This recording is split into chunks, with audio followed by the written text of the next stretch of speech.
આકાશવાણી ભુજ પ્રસ્તુત છે અખબારોની હેડલાઇન્સનો કાર્યક્રમ હેવર.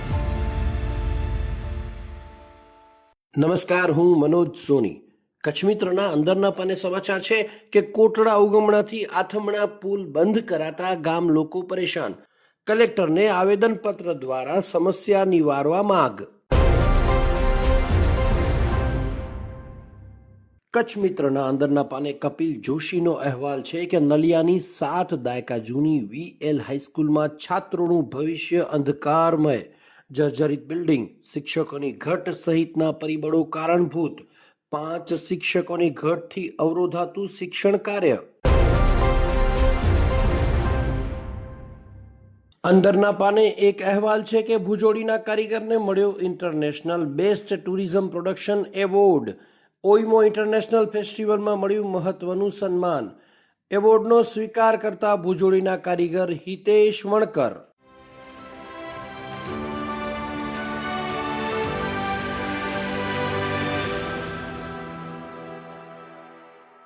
હું ચિત્રા ચૌધરી. દિવ્ય ભાસ્કરના પહેલા પાને ભાસ્કર એક્સક્લુઝિવ અંતર્ગત હેડલાઇન છે, વડનગર બનશે ગુજરાતનું પ્રથમ સ્લમ ફ્રી સિટી. ઐતિહાસિક નગરીને વૈશ્વિક સ્તરે લઈ જવા વિશેષ પ્રોજેક્ટ. સ્લમમાં રહેનારાઓને આવાસ ફાળવાશે. 15 વિસ્તારમાં 7 કરોડની જમીન દૂર કરાશે. ચોમાસા બાદ કામગીરી હાથ ધરાશે. પાલિકાને 300 પરિવારની યાદી આપવામાં આવી. દિવ્ય ભાસ્કરના કચ્છ ભાસ્કર પેજ પર હેડલાઇન છે, ભુજમાં મોબાઈલથી થતા ગેરફાયદાનું નાટક ભજવાયું. પરિણામ, બાળકોએ મોબાઈલ અડવાની ના કહી દીધી. નાના બાળકોમાં મોબાઈલની આદત છોડાવવા માં આશાપુરા પ્રી પ્રાઇમરી સ્કૂલનો અનોખો પ્રયાસ. વાલીઓ પણ બાળકોના દેખતા મોબાઈલનો ઓછો ઉપયોગ કરી સંતાનો સાથે સમય વિતાવે તે જરૂરી. દરરોજ પૂછવામાં આવે છે, મોબાઈલ જુઓ છો કે નહીં? દિવ્ય ભાસ્કરના છેલ્લા પાને ભાસ્કર ઇન્વેસ્ટિગેશન અંતર્ગત હેડલાઇન છે, અડાલજ વાવ પાસે પર્યટન વિકાસ માટે સરકારે ફાળવેલી જગ્યામાં પ્રવેગ લિમિટેડે રિસોર્ટ બનાવ્યો. રોજનું ₹51 લાખ સુધીનું ભાડું. રાજ્યના પ્રવાસન વિભાગે પબ્લિક પ્રાઇવેટ પાર્ટનરશિપ ધોરણે કંપનીને 23,500 ચોરસ મીટર જગ્યા 2021માં 30 વર્ષ માટે આપી હતી. ભાસ્કરે રિસોર્ટ બુક કરાવવાની તપાસ કરી ત્યારે બુકિંગ કરનારે આખા દિવસનું 28 લાખ રૂપિયા ભાડું કહ્યું.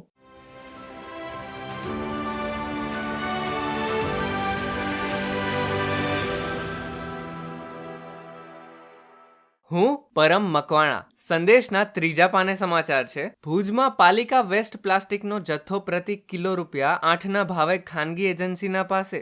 શહેરમાંથી જપ્ત કરાયેલું અને ડમ્પિંગ સાઇટમાં એકત્ર વેસ્ટ પ્લાસ્ટિક વેચવાનો નિર્ણય કરાયો. ખાનગી એજન્સીએ રજિસ્ટર મેન્ટેન કરીને પ્લાસ્ટિક રિસાયકલ કર્યાનું પ્રમાણપત્ર આપવું પડશે. સંદેશના અન્ય એક સમાચાર, ભુજમાં વરસાદ બાદ રોડ રસ્તા ખાડાના કારણે મગરમચ્છની પીઠ સમાન બન્યા. પાલિકા દ્વારા મેટલ નાખી ખાડા બુરવાની કામગીરી શરૂ કરાઈ. ખાડાઓમાં વરસાદી પાણી ભરાતા રાહદારી વાહન ચાલકોને ચાલવું મુશ્કેલ બન્યું. સંદેશના હજુ એક સમાચાર, કચ્છના બારડોલી કહેવાતા નખત્રાણા તાલુકાના ખેતરોમાં હરિયાળી છવાઈ. ચોમાસાના પ્રારંભમાં જ અનુકૂળ વરસાદને લીધે ધરતીપુત્રમાં ખુશી.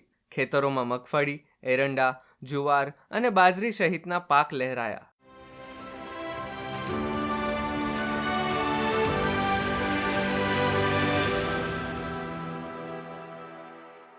હું પાયલ અંતાણી. ગુજરાત સમાચારના બીજા પાને સમાચાર છે, ગુજરાત એસટીમાં 15%નો ભાડા વધારો.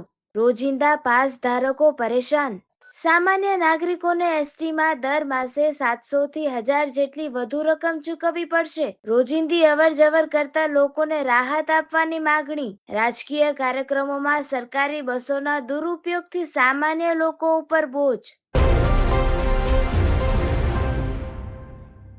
ગુજરાત સમાચારના કચ્છ આવૃત્તિના સમાચાર છે, નેશનલ ઇન્ડસ્ટ્રીયલ ક્લાસિફિકેશન મુજબ ભારતમાં 88 પૈકી કચ્છમાં 25 પ્રકારના ઉદ્યોગોના 906 કારખાના, 147માં કેમિકલ અને તેની પેદાશો, ખાદ્ય બનાવટોના 103 અને લાકડાની બનાવટોના 112 કારખાના. ઔદ્યોગિક સલામતી અને સ્વાસ્થ્યની કચેરીનો સર્વે.